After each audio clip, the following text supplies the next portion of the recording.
من يهده الله فلا مضل له ومن يضلله فلا هادي له ونشهد أن لا إله إلا الله وحده لا شريك له ونشهد أن سيدنا وسندنا وحبيبنا ومولانا محمدا عبده ورسوله أرسله الله تعالى إلى كافة الناس بشيرا ونذيرا وداعيا إلى الله بإذنه وسراجا منيرا أما بعد فقد قال الله تبارك وتعالى أعوذ بالله من الشيطان الرجيم بسم الله الرحمن الرحيم ولنبلونكم بشيء من الخوف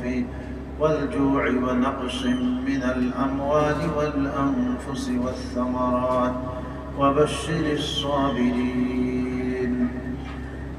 وقال رسول الله صلى الله عليه وسلم إذا فعلت أمتي 15 خصلة حل بها البلاء قيل وما هي رسول الله فعد رسول الله صلى الله عليه وسلم 15 منها وارتفعت الأصوات في المساجد وكان زعيم القوم أرذلهم وشربت وأكرم الرجل مخافة شره وشربت الخمور ولبس الحرير وشربت الخمور ولبس الحمير حرير واتخذت القيان والمعازف ولعن آخر هذه الأمة أولها فليرتقبوا عند ذلك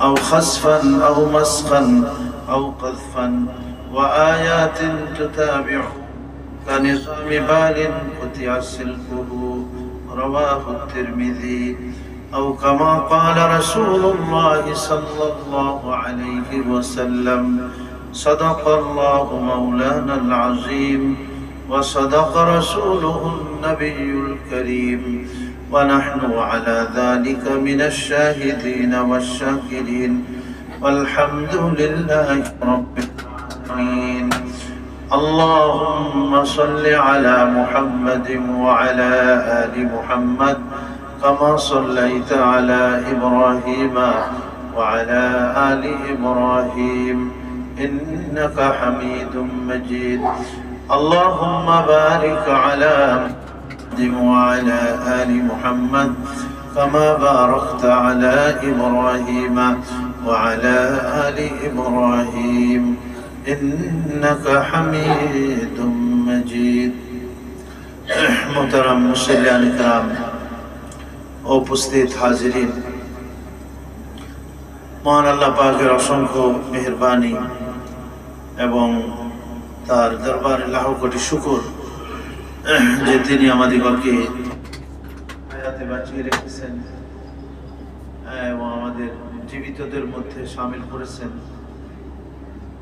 এবং ঈমান ও হেদায়েত নসিব করেছেন ইসলামের দৌলত আল্লাহ আমাদেরকে দান করেছেন এবং আজকে জুমার দিন সফর মাসের আজকে 27 তারিখ আমাদের এইভাবে ঘন্টা দিন সপ্তাহ বছর এভাবে পেরিয়ে যাচ্ছে অতিক্রম করে যাচ্ছে আমাদের জিন্দেগি আস্তে আস্তে শেষ হয়ে যাচ্ছে আল্লাহ পাক আমাদের এই পুঁজি দিয়েছেন এই জিন্দেগি দিয়েছেন যেন আমরা আমাদের এই ক্যাপিটাল বা এই পুঁজিকে ব্যবহার করে আমরা বেনিফিটেড হতে পারি লাভবান হতে পারি আমরা দুনিয়া এবং আখিরাত উভয় জাহানে এর জন্য নেক আমল এটা আল্লাহ পাকের কাছে অত্যন্ত পছন্দ নেক কাজ বা গুনাহ বা নাফরমানি এটা আল্লাহ পাকের কাছে অত্যন্ত অপছন্দনীয় এবং আল্লাহ তাআলা খুবই এটাকে কি গুসা হন বান্দা যখন আল্লাহ নাফরমানির মধ্যে লিপ্ত হয়। মানুষ আমরা আমাদের কেউ অবাধ্য হয়ে গেলে বা আমাদের আদেশ নিষেধ যদি কেউ লঙ্ঘন করে, তাহলে মানুষ হয়ে আমরা তার উপরে কেমন গুসা হয়ে যায়, হ্যাঁ, তার উপরে রাগ হয়ে যায়। তো আল্লাহর বান্দা আমরা মানুষ হিসাবে একজনের প্রতি আমার কি ইহসান আছে, কিন্তু আমরা আল্লাহ পাকের সৃষ্টি মানুষ হিসাবে আল্লাহ পাকের কত ইহসান আমাদের উপরে, কত দয়া আল্লাহ পাকের, তো গুণেও শেষ করতে পারবো না। আল্লাহ তাআলা বলেছেন ওয়া ইন তাউদ্দু নি'মাতাল্লাহি লা তুহসুহা, আমি আল্লাহর প্রদত্ত নিয়ামত যা আমি তোমাদেরকে দিয়েছি তা যদি গণনা করো তাহলে গুণে তোমরা শেষ করতে পারবে না। এক বুজুর্গ বলছেন আদামিয়াত দাদাই বা সাম্মাসুল মা করদাই, আদামিয়াত দাদাই বা সাম্মাসুল মা করদাই, আয় খুদা কুরবা শওয়াম ইহসাবার ইহসা করদাই। আল্লাহ তুমি অন্য সৃষ্টি, অন্য মাখলুক না বানিয়ে, অন্য প্রাণী না বানিয়ে তুমি আমাদেরকে মানুষ বানিয়েছো, ইনসান বানিয়েছো, সৃষ্টির সেরা। তারপরে আবার মানুষের মধ্যে কত কাফের মুশরিক বেদিন খোদাদ্রোহী এরকমের আছে, তুমি আমাদেরকে মুসলমান বানিয়েছো, ইসলামের মতো দৌলত তুমি আমাদেরকে প্রদান করেছো, আর এত নিয়ামত তুমি আমাদেরকে দিয়েছো যে আমরা এই নিয়ামত আর ইহসান তোমার দয়া আমরা গুণেও শেষ করতে পারবো। সারা জিন্দেগি যদি আমরা শুকরিয়া মানে কি বলে আল্লাহর শুকরগুজারি করে সিজদা করে থাকি, এক গ্লাস পানি এর কি মূল্য আমরা দিতে পারবো বলে? এই যে অক্সিজেন গ্রহণ করতেছি আমরা শ্বাস প্রশ্বাসের মাধ্যমে, এই অক্সিজেন, এই বাতাস, এর মূল্য কি আমরা দিতে পারবো? পারবো না। আল্লাহ যেটা মানুষের জন্য সব থেকে বেশি প্রয়োজন ছিল সেটাকে ব্যাপক করে দিয়েছে, কিনতে হয় না, ফ্রি আল্লাহ রাব্বুল আলামিন দিয়ে দিন। অক্সিজেন যদি কিনতে হলো কি অবস্থা হবে? এই যে কত রোগী শ্বাস প্রশ্বাসের সমস্যা, অক্সিজেন দিতে হয়, কত এই অক্সিজেন কিনতে হয় তাদের। তো আল্লাহ পাক ফ্রি আমাদের জন্য দিয়ে দিয়েছেন, পানি ফ্রি আমরা কত ব্যবহার করতেছি। আল্লাহ পাকের কত নিয়ামত, এগুলি আমরা গুণেও শেষ করতে পারবো। এই জন্য আল্লাহর ফরমাবরদারি করা আমাদের কর্তব্য, সর্ব অবস্থাতেই খেয়াল রাখা যে আল্লাহর কত নিয়ামত আমি ভোগ করতেছি। আলহাকুমুত তাকাসুর হাত্তা যুরতুমুল মাকাবির, আল্লাহ পাক এই ছোট্ট সূরার মধ্যে বলেছেন যে তোমাদেরকে ভুলিয়ে রেখেছে আল্লাহর থেকে, আল্লাহর দ্বীন থেকে, আল্লাহর হুকুম আহকাম থেকে প্রাচুর্য। তাকাসুর মানে হলো প্রাচুর্য, তাকাসুর ছোট্ট সূরা, প্রাচুর্য তোমাদেরকে ভুলিয়ে রেখেছে। কিন্তু কতদিন ভুলে থাকবে তুমি? হাত্তা যুরতুমুল মাকাবির, কবরে যাওয়া পর্যন্ত। यूं तो दुनिया देखने में किस कदर खुश रंग थी, यूं तो दुनिया देखने में किस कदर खुश रंग थी, कब्र में जाते ही दुनिया की हकीकत खुल गई। दुनिया देखते কত রং তামাশা, কত কিছু, কিন্তু কবরে গেলেই দুনিয়ার হাকিকত, বাস্তবতা প্রত্যেকের সামনে প্রস্ফুট হয়ে যাবে। সে বুঝতে পারবে যে হায় আমি দুনিয়াতে কি করেছি। এমনকি মৃত্যুর সময় সে বলতে থাকে, প্রত্যেকটা মানুষ বলতে থাকবে রব্বির জিউন, হে আল্লাহ তুমি আমাকে পাঠিয়ে দাও, আবার একটু অবকাশ দাও আমাকে। ইদা জা আজালুহুম, যখন তাদের মৃত্যু চলে আসে তখন সে বলতে থাকে লাউলা আখারতানি ইলা আজালিন করিবিন ফাআসাদদাকা ওয়া আকুম মিনাস সালিহিন। হে আল্লাহ একটু সময় দাও আমাকে, আমি দান সাদকা করব, আমি নেককার হব, আমি ভালো হয়ে যাব, ওয়া আকুম মিনাস সালিহিন, আমি নেককারদের অন্তর্ভুক্ত হয়ে যাব। এই মৃত্যুর সময় সে বলতে থাকে। আল্লাহ বলেছেন ওয়ালান ইউআখিরাল্লাহু নাফসান ইযা জাআ আজালুহা, কোন মানুষের আজাল মানে মৃত্যু যখন চলে আসবে একটুও তাকে সময় দেওয়া হবে না, অবকাশ দেওয়া হবে না। দৈনিক কত মানুষ, এই যে কি বলে এটা, এই এক্সপ্রেস ওয়ে কি যেন বলে, যে পদ্মা সেতুর আগ পরে যে এক্সপ্রেস ওয়ে, পেপারে দেখলাম যে এটা মানে আপনার এই 3টা ছেলে মারা গেছে এই গতকালই, কি বলে একটা মাইক্রো কি বলে ইয়ের সাথে, কারের সাথে। কার গাড়ির সাথে অ্যাক্সিডেন্ট হয়ে 4জন যাচ্ছিল মোটরসাইকেল, এক মোটরসাইকেলে রাজমিস্ত্রি ছিল, তার মানে ধাক্কা লাগছে বা যেটাই হয়েছে, 3জন স্পট ডেট হয়েছে আর একজন তো আহত অবস্থা। তো কি অবস্থা, মানুষ কার কখন মৃত্যু চলে আসবে। এজন্য নবীজি বলছেন সব থেকে বুদ্ধিমান ওই ব্যক্তি যে মৃত্যুর জন্য সদা সর্বদা প্রস্তুত থাকে, সেই হলো বুদ্ধিমান।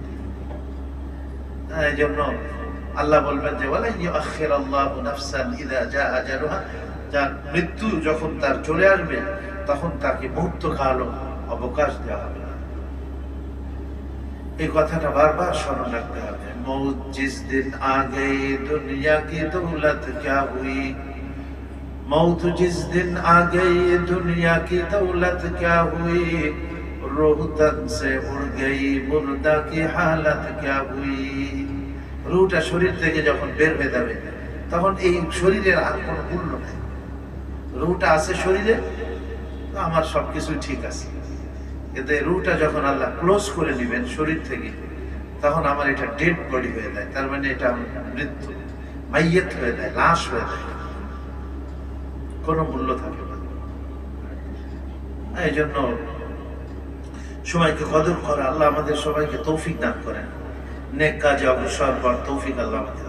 যাক, আমরা বলছিলাম যে হাদিসটা আজকে শেষ করে দিই, যে 15 প্রকার পাপ কাজ যখন উম্মতের মধ্যে সংগঠিত হবে, বা 15 প্রকার বদ অভ্যাস যখন এই উম্মতের মধ্যে সৃষ্টি হবে, তখন মুসিবত একটার পর একটা আসবে, ভালা মুসিবত চলে আসবে। আমাদের হাতের কামাই নাফরমানি করলে আল্লাহর আযাব এবং আল্লাহর মুসিবত আমাদের উপরে আসে, আমরা বুঝতেও পারি না। একটা মানুষের উপরে আযাব, কিন্তু সে বুঝতে পারে না, সে মনে করে যে আমি মনে হয় খুবই সুখে শান্তিতে আছি, কিন্তু আসলে আল্লাহ তাকে ঢিল দিতেছে। একসময় পাকড়া ফেরাউন যে 40 বছর পর্যন্ত তার কোনো অসুখ বিসুখ হয়নি, কিন্তু সে তো আল্লাহর আযাবের টার্গেটে ছিল সে, এবং আল্লাহ তাআলা একবারে তাকে পাকড়াও করছে, লোহিত সাগরের মধ্যে ইঁদুরের মতো ডুবাই আল্লাহ তাকে খতম করে দিয়েছে। এই জন্য মানুষ সীমা লঙ্ঘন করা এটা কখনো উচিত না মানুষের।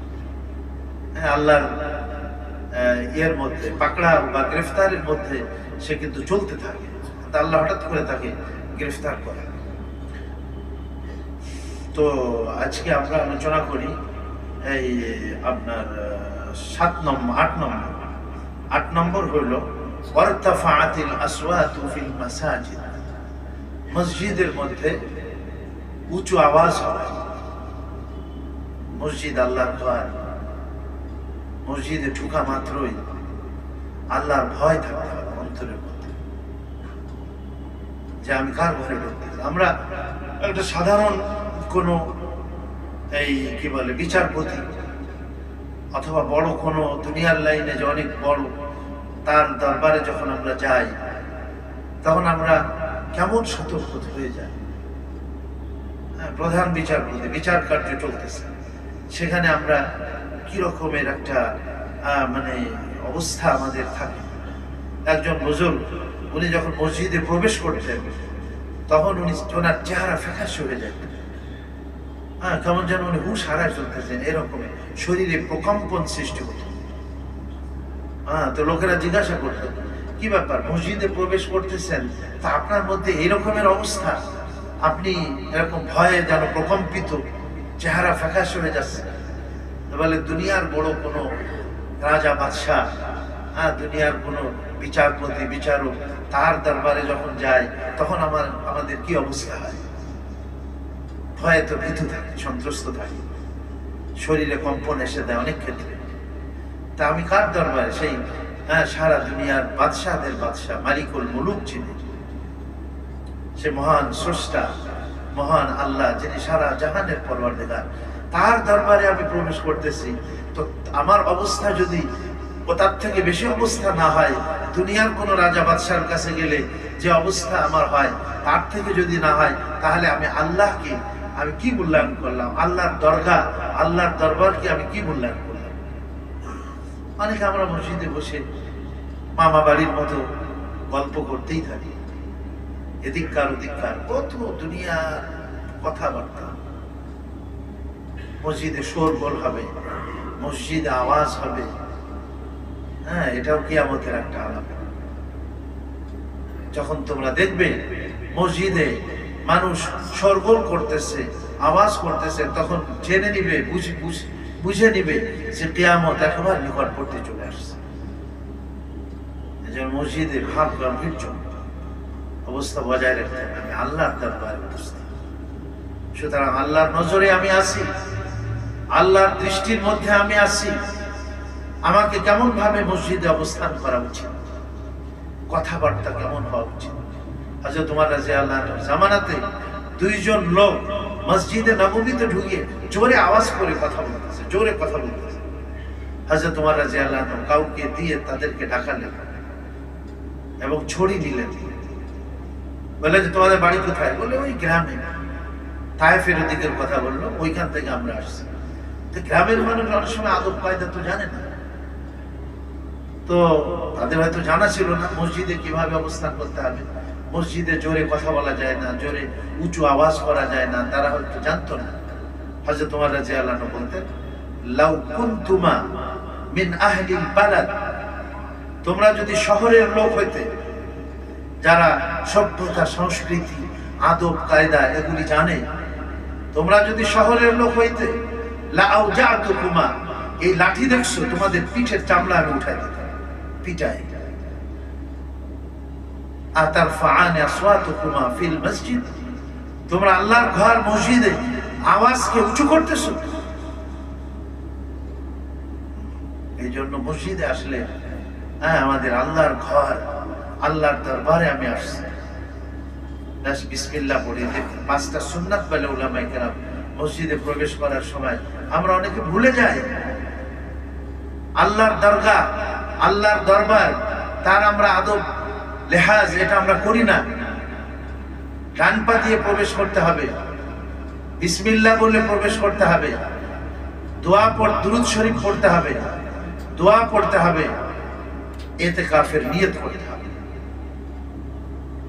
ডান পা রেখে বিসমিল্লাহ, যেখান থেকে মসজিদ শুরু হয়েছে, এই জন্য উচিত মসজিদ কোত্থেকে শুরু হয়েছে এটা। অনেক সময় বারান্দা মসজিদের বাইরে থাকে, যেন ওইখানে লোক নামাজ টামাজ অন্য কথাবার্তা বললে বারান্দায় বলুন, কিন্তু মসজিদের সীমানা যেটা আছে সেখানে ঠিক করে দিতে হবে মসজিদ কর্তৃপক্ষ, এখান থেকে মসজিদ শুরু। সেই জায়গায় প্রবেশ যখন আমরা করব, বিসমিল্লাহ বলে ডান পাটা রাখবো, আসসালাতু ওয়াসসালামু আলা রাসূলিল্লাহ, দুরূদ শরীফ পড়লাম, আল্লাহ রাসূলের উপরে সালাত ও সালাম বর্ষিত হোক। আল্লাহুম্মা আফতাহ লি আবওয়াব রাহমাতিক, ওগো আল্লাহ, তুমি আমার জন্য তোমার রহমতের সমস্ত দরজা খুলে দাও। সুবহানাল্লাহ। মসজিদে আসি তো আল্লাহর রহমত পাওয়ার জন্য, আল্লাহর রহমতের সকল দরজা তুমি আল্লাহ আমার জন্য খুলে দাও। নাওয়াইতু সুন্নাতাল ইতিকাফ মা দুমতু ফি হাযাল মসজিদ, আরবিতে না বলতে পারে বাংলায়, যতক্ষণ আমি এই মসজিদে থাকবো সুন্নাত বা নফল ইতিকাফের নিয়ত করলাম, ব্যাস। যতক্ষণ আমি মসজিদে বসে থাকবো ততক্ষণ নফল ইতিকাফের নেকি আল্লাহ তাআলা আমাকে দান করবেন। মসজিদের মধ্যে উঁচু আওয়াজ করা যাবে না, জোরে কথা বলা যাবে না, ঝগড়া ফাসাদ করা যাবে না।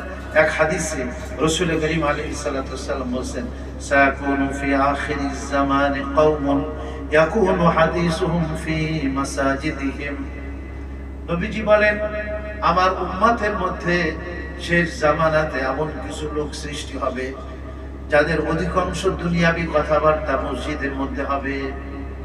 এদিককার ওদিককার কথা মসজিদের মধ্যে।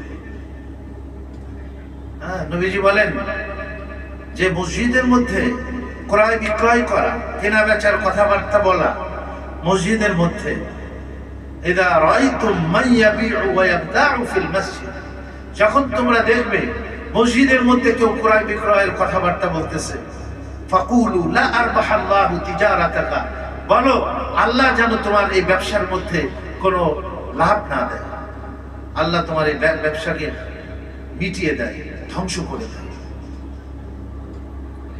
নবীজি বলছেন, ইদা রাআইতুমুর রাজুলা ইউনশিদু যাল্লাতাহু ফিল মসজিদ, যখন তোমরা কাউকে দেখো মসজিদে হারানো জিনিসের এলান করতেছে, হারানো জিনিসের ঘোষণা করতেছে, ফালিয়াকুল, তাহলে তোমরা বলবা, লা রাদ্দাহাল্লাহু আলাইকা, আল্লাহ যেন তোর ওই হারানো জিনিস জীবনে ফেরত না দেয়।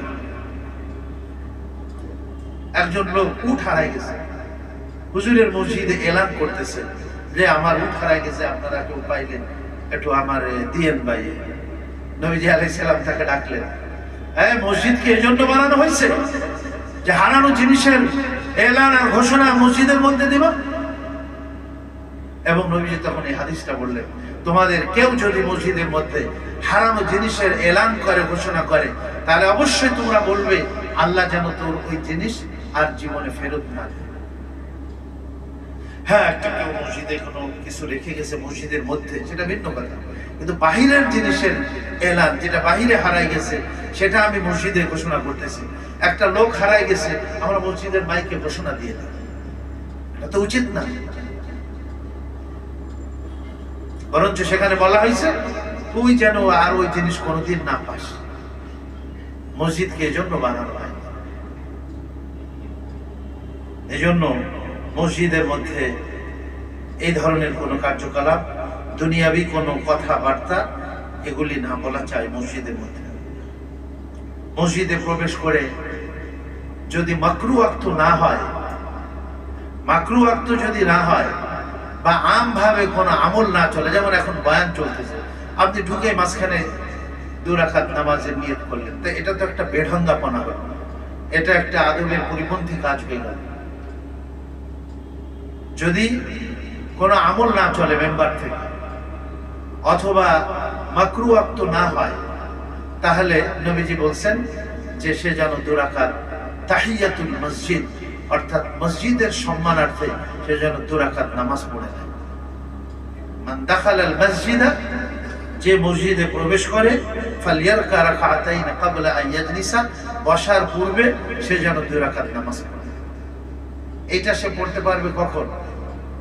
আপনার ইয়েতে কি বলে, জোহরে নামাজ, জোহরে পড়তে পারবে, আসরে প্রবেশ করে সে পড়তে পারবে, মাগরিবে পারবে না, মাগরিবের আগে কোনো নফল নাই, আর ইশাতে সে পারবে, ফজরে পারবে না।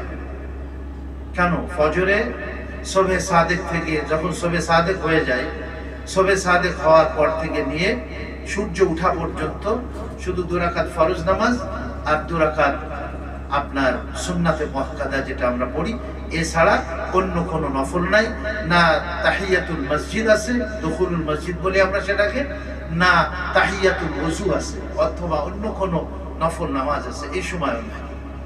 আর আসরের নামাজের পরেও নাই, সূর্য অস্ত যাওয়া পর্যন্ত বা মাগরিবের ফরজ নামাজ আদায় করা পর্যন্ত অন্য কোনো নফল নামাজ কি করা যাবে না, পড়া যাবে না। এছাড়া অন্য সময় যখনই সে মসজিদে প্রবেশ করবে 2 রাকাত নামাজ পড়বে। হ্যাঁ, তবে যদি 2 রাকাত নামাজ পড়ার সময় নেই, অন্য নামাজ, এখন দেখা যাচ্ছে যে হয়তো আমি 4 রাকাত যোহরের সুন্নাত পড়তে পারি, আলাদা 2 রাকাত পড়ার আমার সুযোগ নেই, সময়ও নেই, মাত্র 5 মিনিট আছে জামাতে, তখন সে ওই দাঁড়িয়ে যদি ওই নামাজ পড়ে নেয়, অথবা সে ফরজ নামাজের সময় হয়ে গেছে, ফরজের নিয়ত করে নিল, মানে মসজিদে ঢুকে যেন নামাজ পড়ে, সেটা যদি আলাদাভাবে পড়তে পারে তাহলে তো পড়লই, আর যদি সময় না পায় তাহলে সে যে নামাজের মধ্যে প্রবেশ করবে ওই নামাজের মধ্যে নিয়ত করে নেবে, আল্লাহ পাক তাকে তাহিয়াতুল মসজিদ নামাজ আদায় করার নেকি দান করবেন। যেমন বাইতুল্লাহতে যখন আমরা যাই, ওখানে প্রথমে গিয়েই তাওয়াফ, এটাই হলো আপনার সুন্নাত, প্রথমে গিয়েই আল্লাহর ঘরের তাওয়াফ করতে হবে। ওখানে প্রথমে ঢুকেই তাহিয়াতুল মসজিদ নাই, ওখানের কাজই হলো তাওয়াফ করা প্রথমে, তারপরে অন্যান্য নামাজ পড়লে পড়লাম। ঠিক ওরকম অন্যান্য মসজিদ যত আছে আমাদের, যে কোনো মসজিদ, সেখানে প্রবেশ করে যদি মাকরুহ ওয়াক্ত না হয়, বা ধরেন যেগুলি বললাম যে আসরের পর বা ফজরের শবে সাদেকের পর সূর্য ওঠা পর্যন্ত, এই সময়গুলি যদি না হয়, তখন 2 রাকাত নামাজ পড়ে তারপরে বসা। হ্যাঁ, কেউ অনেকে আমরা বসে পড়ি, তবুও তাহিয়াতুল মসজিদ পড়ার কিন্তু সময় আছে। বসে তারপরে খেয়াল হয়েছে আমার, ও আমার তো 2 রাকাত নামাজ পড়া সুন্নাত ছিল, নফল ছিল, আমার উচিত ছিল, তা আমি তো পড়ি নাই, তো দাঁড়িয়ে এসে আবার পড়ে নিল, অসুবিধা নেই। তো এইভাবে তাহিয়াতুল মসজিদ অর্থাৎ মসজিদের সম্মানার্থে 2 রাকাত নামাজ পড়া যায়। মসজিদে এসে সুন্দর, কোরআনে পাকে আল্লাহ বলেছেন যে খুযু যিনাতাকুম ইনদা কুল্লি মসজিদ, যখন তোমরা মসজিদে যাও সিজদার জন্য, সিজদার জায়গা মানে মসজিদ, সেখানে যখন তোমরা প্রবেশ করো বা যাও, খুযু যিনাতাকুম, তোমরা সুন্দর ড্রেস পরো, ভালো কাপড় চোপড় পরো। আল্লাহর দরবারে তুমি প্রবেশ করতেছো, তুমি এমন একটা পড়লে যেটা কোন দুনিয়ার রাজা বাদশাহ বা দুনিয়ার বড় বড় লোক, সম্মানী লোক, তাদের কোনো অনুষ্ঠানে যাওয়া যায় না।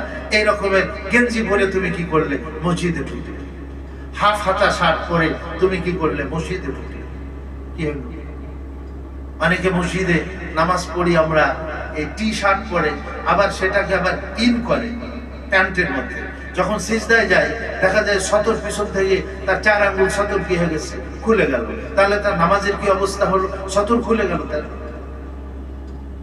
এই জন্য সুন্দর পাঞ্জাবি পরে, পায়জামা পরে, সুন্দর ড্রেস পরে, খুযু যিনাতাকুম, যিনাত শব্দের অর্থ হলো সুন্দর, যা তোমার আছে সেগুলি পরিষ্কার পরিচ্ছন্ন রাখো। আল্লাহর ঘরকে তো এমনি সাফ রাখতে হবে, পরিষ্কার পরিচ্ছন্ন রাখতে হবে আল্লাহর ঘর। যে কেউ আমরা করতে পারি। এক মহিলা নিগ্র মসজিদে নববীকে ঝাড়ু দিত, তো ওই মহিলার মৃত্যু হয়ে গেছে, গভীর রাত ছিল। তো সাহাবায়ে কেরাম চিন্তা করলেন যে এই মহিলা মসজিদে ঝাড়ু টাড়ু দেয় মাঝে মধ্যে, আর নিগ্র মহিলা, নবীজিকে কি জানাবো, আর হুজুর ঘুমিয়ে আছেন, কষ্ট হবে, তো তারা জানাজার নামাজ পড়ে দাফন করে দিয়েছে। আসলে মৃত ব্যক্তিকে যত দ্রুত সম্ভব তাকে গোসল, কাফন, জানাজা, দাফনের ব্যবস্থা করা। বলে অমুকে আসবে বিদেশ থেকে, তার জন্য 1 দিন 2 দিন রেখে দিয়েছে ওই ঠান্ডা ঘরে, এটা তো উচিত না। দিয়ে দিয়েছে তারা। সকাল যখন হয়েছে নবীজি দেখছেন যে সেই যে মহিলাটা কি করতো, মসজিদে নববীকে ঝাড়ু দিত, সে নাই। নবী জিজ্ঞেস করলেন, বলে ইয়া রাসূলুল্লাহ, তার তো ইন্তেকাল হয়ে গিয়েছিল, আর আপনি রাত্রে ঘুমিয়েছিলেন, আপনার কষ্ট হবে বিধায় আমরা আপনাকে জাগাইনি, তো আমরা তাকে জানাজা পড়ে দাফন করে দিয়েছি। নবীজি বললেন যে তোমরা আমাকে কেন খবর দিলে না? আমি তার জন্য দোয়া করতাম।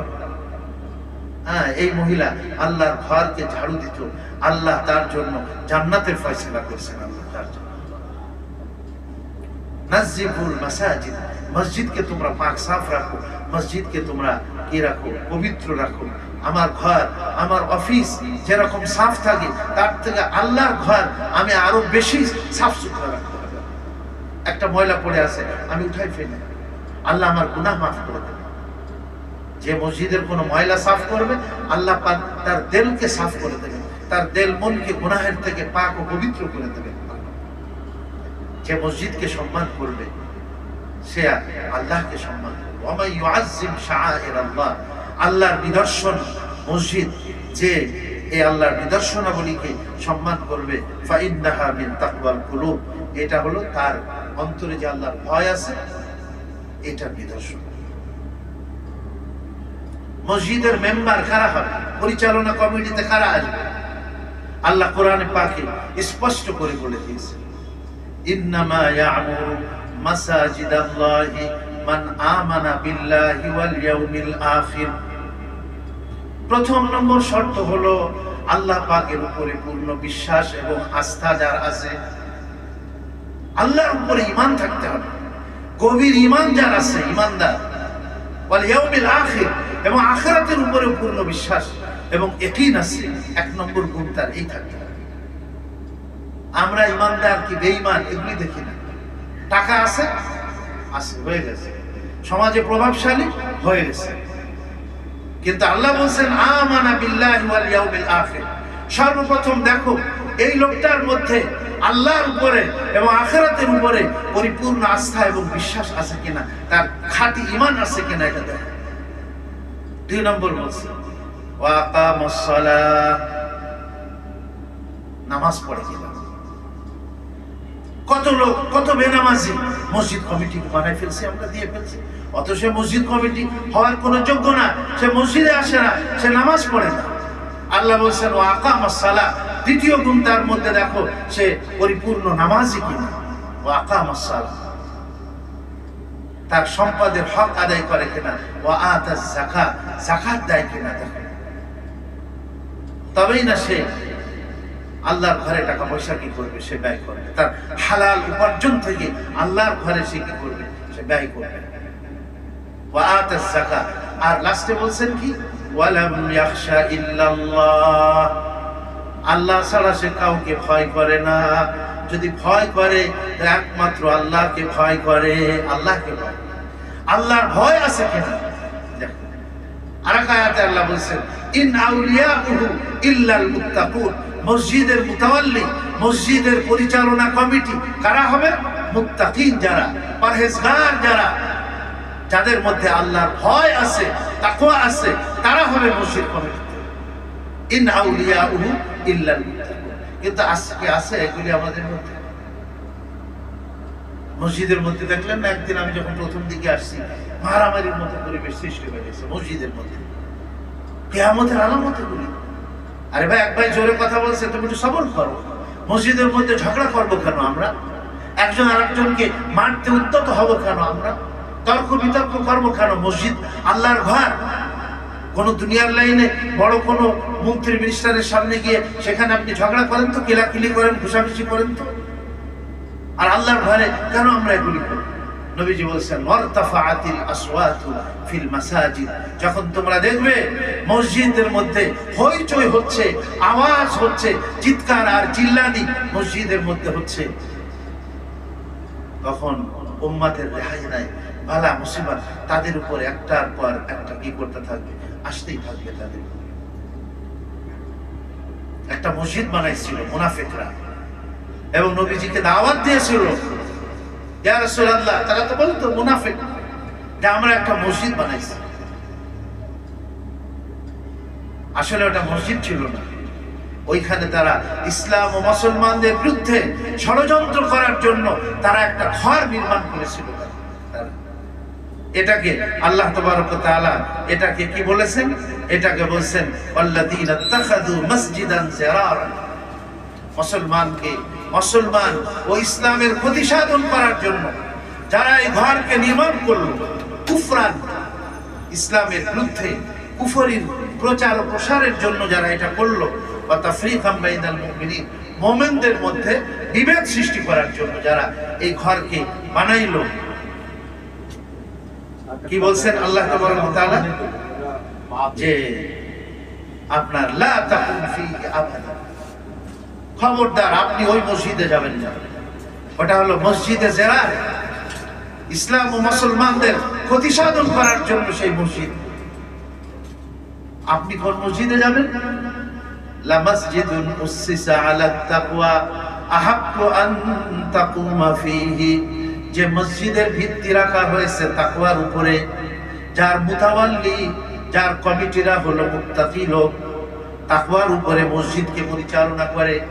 মসজিদ আল্লাহর ঘর, মসজিদ পরিচালিত হবে আল্লাহর বিধান অনুযায়ী, আল্লাহর হুকুম অনুযায়ী। আমাদের নিজেদের মন গড়া কোনো নিয়ম নীতি ভিত্তি করে মসজিদ পরিচালিত হবে না। মসজিদ পরিচালিত হবে কোরআন এবং সুন্নাহ মোতাবেক, শরিয়াত মোতাবেক। কাজেই শরিয়াত জানে এরকমের লোক পরিচালনা পরিষদের মধ্যে অবশ্যই থাকা উচিত। আমরা এগুলি দেখি না, আমরা দেখি টাকা কার বেশি আছে সে মসজিদের কমিটি হয়। হুজুরের মসজিদ খেজুর পাতার ছিল, কিন্তু 100% ইমানদার, মুমিন, নামাজি, পরহেজগার, মুত্তাকি তারা সেই মসজিদের মধ্যে থাকে। আল্লাহ তাআলা এই মসজিদে কুবা সম্বন্ধে বলছেন, আপনি সেখানে যান আর সেখানে এমন মানুষ থাকে, ফীহি রিজালুন ইউহিব্বুনা আন ইয়াতাতাহহারু ওয়াল্লাহু ইউহিব্বুল মুত্তাহহিরিন, যারা পাক সাফ থাকা, পবিত্র থাকাকে পছন্দ করে। সেই মসজিদের অধিবাসী হলো এমন মানুষ যারা পবিত্রতাকে পছন্দ করে, আর আল্লাহ তাআলাও পবিত্র মানুষকে কি করেন? পছন্দ করেন। মসজিদে পবিত্র অবস্থায় আসতে হয়, সিগারেট খাই আসে। নবীজি বলছেন যারা পেঁয়াজ রসুন ভক্ষণ করলো, যতক্ষণ পর্যন্ত তাদের মুখের দুর্গন্ধকে পরিষ্কার না করবে, ফালা ইয়াকরবান্না মসজিদানা, সে যেন আমাদের মসজিদে না আসে। শার্ট একটা পরলাম, জামা একটা পরলাম, ঘামের দুর্গন্ধে টিকা যায় না। এমনকি বলা হয়েছে যে আমার যদি এমন অসুখ থাকে যেটা শরীরের মধ্যে ঘা ক্ষত, সেখান থেকে দুর্গন্ধ ছড়ায়, সে বাসাতে নামাজ পড়বে, সে মসজিদে আসবে না। কেন? ফেরেশতাদের কষ্ট হবে এবং মুসল্লিদেরও, মানুষেরও কষ্ট হবে। তোমরা যদি পেঁয়াজ রসুন বা দুর্গন্ধ সৃষ্টি হয় মুখের মধ্যে, এমন জিনিস খেয়ে যদি তোমরা মসজিদে আসো, তাহলে আল্লাহর বাহিনী ফেরেশতাদের কষ্ট হবে এবং অন্যান্য মুসলমানদেরও কি হবে? কষ্ট হবে। এই জন্য জুমার দিন বলা হয়েছে খুশবু ব্যবহার করো, জুমার দিন বলা হয়েছে গোসল করো, যেন তোমার শরীর থেকে দুর্গন্ধ দূর হয়ে যায়। আতর ব্যবহার করো, খুশবু ব্যবহার করো। আমরা মসজিদের আদব কায়দা এগুলি খেয়াল করি, চিৎকার করতে থাকি, দেখি না যে একটা মানুষের ইবাদতে কোনো কি হচ্ছে, তার ক্ষতি সাধন হচ্ছে। হ্যাঁ, এগুলি আমাদের খেয়াল করা উচিত। যা মসজিদে যতক্ষণ আমরা অবস্থান করব, কিভাবে থাকবো? আমরা আদবের সাথে থাকবো। আল্লাহর ঘরে আমি প্রবেশ করছি বিনয়ের সাথে। আল্লাহ তাআলা বিনয়ীকে খুব পছন্দ করেন। মসজিদের মধ্যে জোরে জোরে জোরে জিকির করা মানা করা হয়েছে। হ্যাঁ, জোরে জোরে জিকির করা মসজিদের ছাদ ফেটে দেয়। হ্যাঁ, এরকম, এটাও ঠিক না। আস্তে ধীরে সবকিছু সুন্দর মতো মসজিদের পরিবেশটাকে ভাব গাম্ভীর্য বজায় রেখে সেভাবে মসজিদে যারা আমরা অবস্থান, জুতা মানুষের কাঁধের উপর দিয়ে দিয়ে যাইতেছে। মসজিদে জায়নামাজ আগের থেকে আপনার বিছায় রাখে, শুধু ইমাম সাহেবের জন্য যিনি নামাজ পড়াবেন তার জন্য জায়নামাজ, বাকি যিনি আজান দেন তার পিছনে যদি ইমামের নামাজ নষ্ট হয়ে যায়, তাহলে তাকে তো চলে যেতে হবে উযু করতে। এখন পিছন থেকে যেন উনি আসতে পারেন, এই জন্য একজন মুয়াজ্জিন যিনি নামাজ পড়াইতে পারেন ইমামের বরাবর থাকতে পারে। এছাড়া বাকি কারোর জন্য মসজিদে না, উনি কমিটির অমুক, উনি আমাদের এলাকার অমুক তমুক, তার জন্য জায়নামাজ বিছায় রাখে অনেক মসজিদের মধ্যে, এবং বলেও যে আমার জন্য জায়নামাজ বিছায় রাখবে। এটা জায়েজ কি না জায়েজ, এটার দ্বারা আমি পাপ কামাই করলাম না নেকি কামাই করলাম, সেটাও আমরা চিন্তা ফিকির করি না। তাহলে আমরা মসজিদের কি আদব রক্ষা করলাম বলেন? এই জন্য নবীজি বলছেন যে মসজিদের সাথে মসজিদের আদব রক্ষা করা হবে না। মসজিদের মধ্যে হই হুল্লোড় হবে, আওয়াজ হবে, জোরে কথা হবে। আল্লাহ আমাদের সবাইকে এর থেকে কি করেন? হেফাজত করেন। মসজিদকে সম্মান করা, ইজ্জত করা। মসজিদ থেকে বাহির হওয়ার সময় বলা হয়েছে যে আমরা বিসমিল্লাহ বলে বাহির হই, তারপরে দুরূদ শরীফ পড়ি, মসজিদের থেকে বাহির হওয়ার যে দোয়া আছে এই দোয়াটা পড়ি, তারপরে বাম পা আগে বাহির করি, ডান পায়ে জুতা আগে পড়ি। এইভাবে পড়ি আমরা, বাম পা আগে বের করে বিসমিল্লাহি ওয়াসসালাতু ওয়াসসালামু আলা রাসূলিল্লাহি আল্লাহুম্মা ইন্নী আসআলুকা মিন ফাদলিক।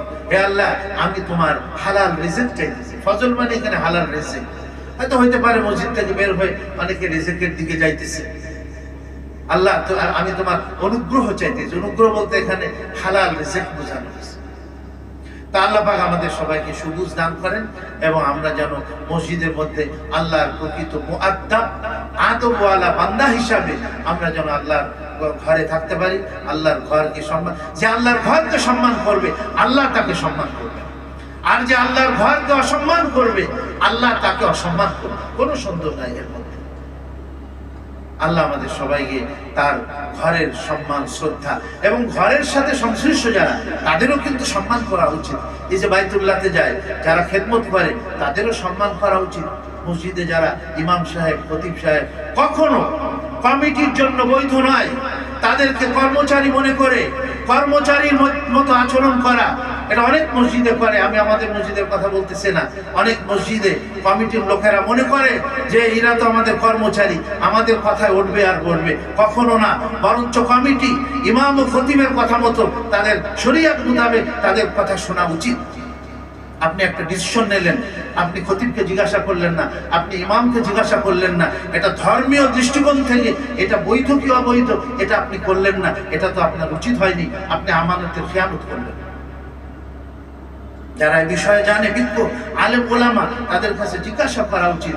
ইমাম খতিব, তাদেরকে মূল্যায়ন করতে হবে, সম্মান দিতে হবে। আপনি যদি তাদেরকে সম্মান না দিলেন, আল্লাহর ঘর, আল্লাহকেও সম্মান আপনি দিলেন। এই জন্য মসজিদের সাথে সংশ্লিষ্ট খেদমতে যারা, না এরা তো খাদেম, আরে আল্লাহর ঘরের খাদেম এরা, আল্লাহর ঘর সম্মান, আল্লাহর ঘরের সাথে সম্পৃক্ত যারা, তাদেরকেও সম্মান করতে হবে। কি কথা ঠিক কিনা ভাই? আল্লাহ আমাদেরকে জেনে বুঝে শরীয়ত সুন্নাহ মোতাবেক এবং আদবের সাথে আল্লাহর ঘরে যান। আল্লাহর ঘরগুলি জান্নাতের স্থান হবে। সমস্ত ঘরগুলি বাইতুল্লাহ, পৃথিবীর সর্বপ্রথম ঘর বাইতুল্লাহর সাথে সম্পৃক্ত।